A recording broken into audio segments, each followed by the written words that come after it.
We should be proud that Britain is the only country outside Bosnia and Herzegovina that officially commemorates the Srebrenica genocide, which remains the worst atrocity on European soil since the Second World War. This ceremony is being replicated at national and regional level throughout the country.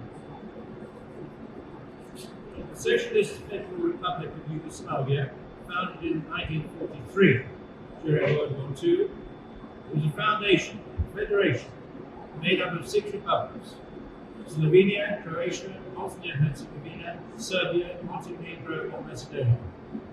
It was ruled by Marshal Tito following the end of World War II, with Muslims, Catholics, and Orthodox citizens living entirely cohesively. Following Tito's death in 1980, ethnic nationalism began to rise. In 1991, the country began to disintegrate along ethnic lines. Slovenia and Croatia declared their independence in June 1991, prompting war. As the rise of Greater Serb expansions began to gain traction in February 1992, a referendum on independence was held in Bosnia and Herzegovina. 99.7% of voters voted yes. The Bosnian Serb leadership boycotted the referendum for independence, but independence was officially declared on 1st March 1992 and internationally recognized within a month. Very shortly after the referendum, Serb forces seized the city of Sarajevo, which led to a 4-year-long campaign of terror and persecution. From May 1992, Bosnian Serb forces under the command of General Mladic used shelling and sniping to target civilian areas of the city and key institutions, killing, wounding, and inflicting terror on the civilian population. During this time, almost all Sarajevo's cultural, religious, and residential buildings were either partially or completely destroyed.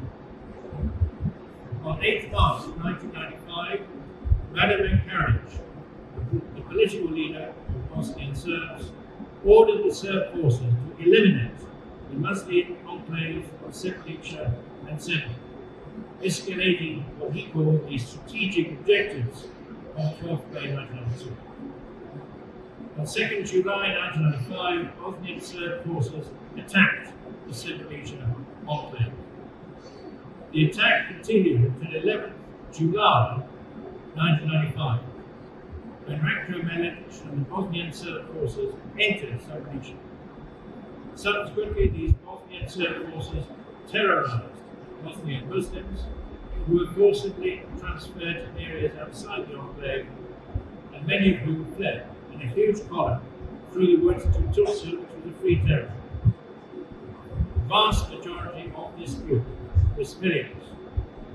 Over 7,000 Bosnian Muslim prisoners captured in the area around Srebrenica were executed from the 13th to the 19th July 1995. And from August to November 1995, Bosnian Serb forces participated in an organized and comprehensive effort to conceal the killings and executions of the Bosnian Muslims of Srebrenica by digging up and reburying in isolated locations bodies exhumed from mass graves. The bodies are still being identified today using DNA. 8,372 people were killed at Srebrenica, with more than 1,000 of the victims' bodies still unaccounted for. There was international condemnation of the genocide. The Community of Nations resolved that this should never happen again. The United Nations resolution seeking to recognize genocide that occurred was vetoed by Russia.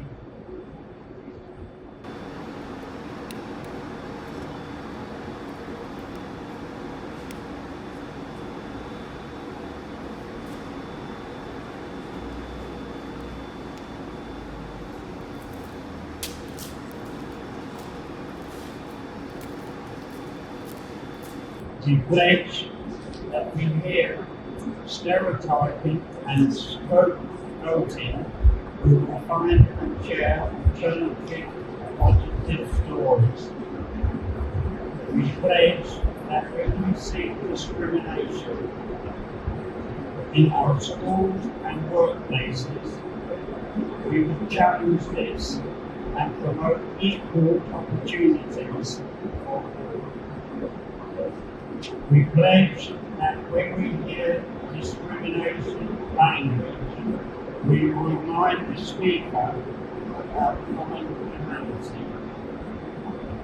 We pledge that when we see members of our community becoming disfranchised, we will make a concerted effort to engage and include them. I ask you all here present today to join me in a prayer. Your God, truth and justice. We remember today the consequences of hatred. In lives rooted in extinguished hearts torn apart, memories scarred with pain. And we remember and honor the victims of hatred. We ask you solve the sins of humanity. Draw close, we pray, to mothers and sisters, wives and grandmothers, all relatives and loved ones left behind, and you brutal pain in their souls, and teach us, Lord, to learn how to live a world with differences and respecting and values, and where fear and mistrust can live overwhelming us, all vengeance be stirred in our hearts.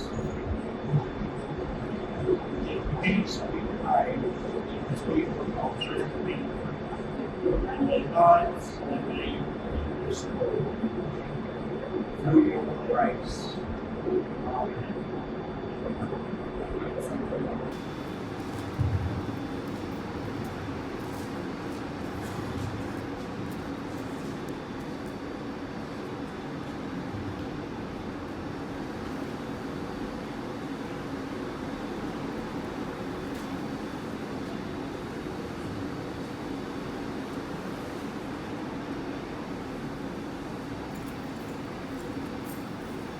Amen.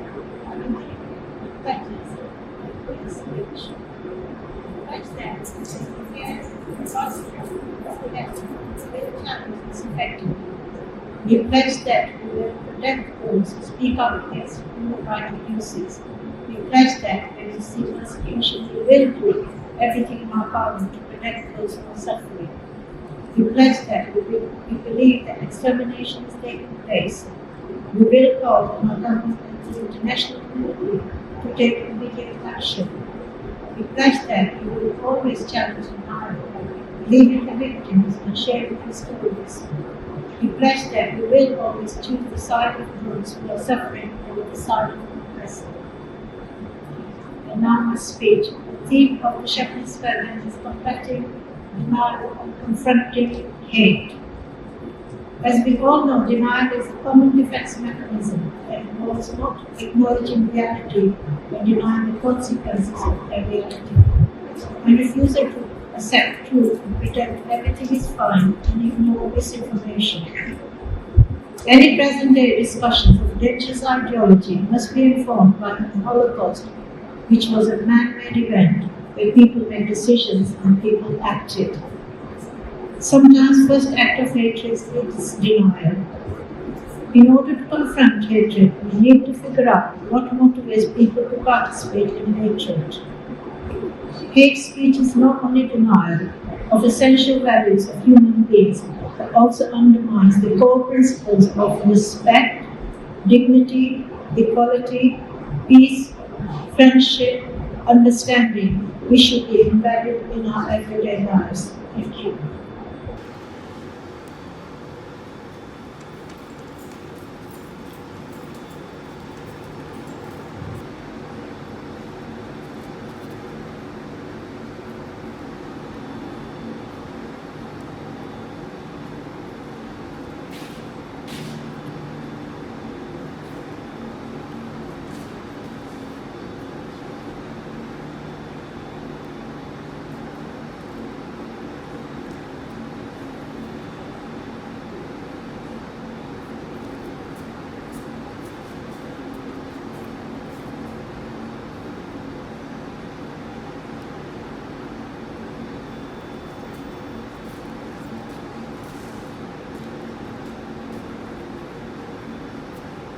Ladies and gentlemen, thank you very